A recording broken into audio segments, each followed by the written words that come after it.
Bonjour à toutes et à tous, aujourd'hui nous allons parler musique et mode avec l'artiste Lady Gaga. Vous le savez, c'est une artiste qui touche à pas mal d'univers musicalement parlant et il y a un autre domaine où elle n'est pas en reste, c'est celui de la mode. Chacune de ses apparitions est méticuleusement travaillée puisqu'elle a très vite compris qu'en prenant soin de son image, cela pouvait la mener très loin dans l'industrie musicale. Mais nous ne pouvons pas commenter chaque tenue qu'elle a arborée, cela nous prendrait beaucoup de temps quand même, donc on va se contenter de détacher des thématiques. Nous parlerons d'abord de ceux qui se cachent derrière l'image de l'artiste, puis des années d'excentricité, d'une certaine accalmie, mais qui ne sera que de courte durée pour le plus grand bonheur des fans.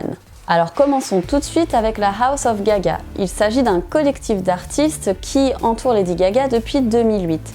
Ces artistes et créateurs sont en charge de son image, c'est-à-dire de son look quotidien, ses tenues de scène, de soirée, ses coiffures, son maquillage et même ses décors de scène et clips musicaux.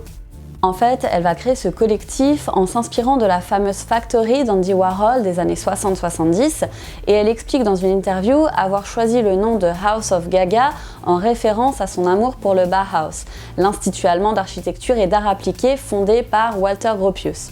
Et puis, évidemment, il y a ce jeu de mots sur house, fréquemment utilisé par les maisons de mode justement. Ce qui est intéressant, c'est qu'il y a beaucoup d'artistes qui travaillent en collaboration avec House of Gaga, comme le photographe David Lachapelle, le couturier Eddie Slimane ou l'artiste contemporain Jeff Koons. Passons maintenant aux années d'excentricité musicale et vestimentaire. Elle se passe principalement au début de la carrière de Lady Gaga à partir de 2008. Son premier album, The Fame, est inspiré de la musique des années 80, influencé par le glam rock de la fin des années 70 et des artistes tels que David Bowie ou le groupe Queen. Lady Gaga y ajoute des mélodies assez pop. Ce premier album nous fait faire la connaissance de tenues iconiques de la star, comme la robe bulle inspirée par le styliste Hussein Chalayan, les lunettes cristal qui sont d'ailleurs la première création de la House of Gaga, ou encore la robe origami qui est une des tenues les plus connues de Lady Gaga à ce moment-là en tout cas. Pour son deuxième album The Fame Monster, qu'elle sort en 2009, elle utilise des codes beaucoup plus sombres. C'est d'ailleurs une sorte de dark side du premier album. Eddie Slimane photographie la pochette de cet album et lui donne une esthétique gothique. Musicalement, elle fait l'expérience d'une pop mélangée à des sons gothiques justement, des mélodies dance des années 90 et de la pop des années 80. Niveau tenue, on fait la connaissance de la Living Dress lors de la tournée de ce deuxième album. La robe est créée par Hussein Chalayan et Adam Wright.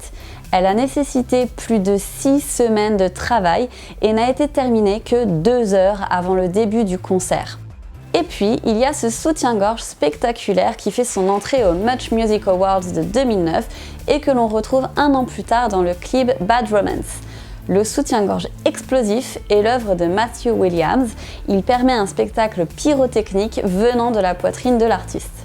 Et dans le spectaculaire, comment oublier cette fameuse robe portée en 2010 à Los Angeles au MTV Music Awards. La fameuse Meat Dress, la robe viande de bœuf, création de la House of Gaga, aujourd'hui conservée au National Museum of Women in the Arts à Washington. Et entre nous, ça doit quand même être un sacré challenge pour la conservation. Petit aparté d'ailleurs, à Paris, au centre Georges Pompidou, nous avons également notre robe de viande.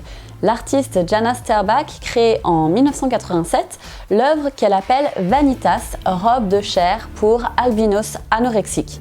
Critique d'une société paradoxale, elle aborde le thème de la vanité, le vieillissement de la chair se flétrissant et pourrissant et le même processus pour tout être vivant. Bref, enfin, si ça vous intéresse, je vous mets le lien de l'œuvre dans la description de la vidéo. Revenons à notre artiste et à ses looks. Avec son album Born This Way en 2011, on voit qu'elle s'ancre dans un univers électropop, dance pop avec des éléments rock, opéra, heavy metal, techno ou disco.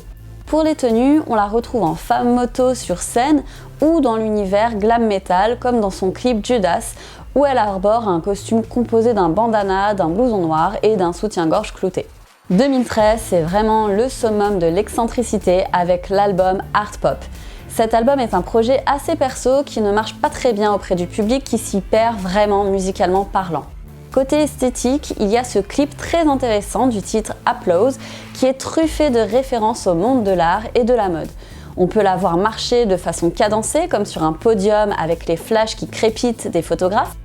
Elle porte des coquilles Saint-Jacques sur sa poitrine, telle une Vénus, ou se transforme en cygne noir à l'intérieur d'un œuf velu. Oui, bon là c'est sûr qu'il faut un petit peu s'accrocher pour la suivre. La pochette de l'album est elle-même un hommage à l'histoire de l'art, puisqu'en fond, on aperçoit la Vénus de Botticelli et au premier plan, il s'agit d'une sculpture de Lady Gaga, le tout ayant été réalisé par l'artiste contemporain Jeff Koons. Après toute cette exubérance, on observe un changement radical de direction. En 2014, elle sort un album jazz avec Tony Bennett qui se présente comme un recueil de titres. Elle a une image beaucoup plus sage et un peu plus classe. En 2016, elle continue ce tournant musical et vestimentaire en sortant son album Joanne. Elle arbore un look plus simple et plus décontracté. Elle se tourne vers le rock, le blues, la country, même si l'on retrouve toujours ce côté dance qui a fait d'elle ce qu'elle est. Le look le plus iconique de l'album est celui de la chanson Million Reasons, où on la voit habillée en cowgirl rose avec une longue chevelure blonde. En 2018, elle tourne le film A Star is Born avec Bradley Cooper, continuant de voguer sur cette image plus tempérée. Et puis en 2020, elle sort l'album Chromatica et elle revient à ce qui a fait d'elle cette star internationale, c'est-à-dire une électropop avec des looks futuristes qui font vraiment le bonheur de ses fans. Bon, je pense qu'on va s'arrêter là pour cette icône de la pop. Je vous laisse en musique avec la bande-son de l'artiste Eldorado que vous pouvez retrouver via son Instagram. Et puis pour ne pas trop vous frustrer, je vous mettrai quelques tenues les plus spectaculaires de Lady Gaga en même temps. J'espère que cet épisode vous a plu, n'hésitez pas à le signaler en cliquant sur le pouce bleu et puis pour ne pas manquer le prochain rendez-vous d'Histoire de Guide, n'hésitez pas à vous abonner, à activer la cloche des notifications. En tout cas, je vous remercie d'avoir suivi et je vous dis à très bientôt.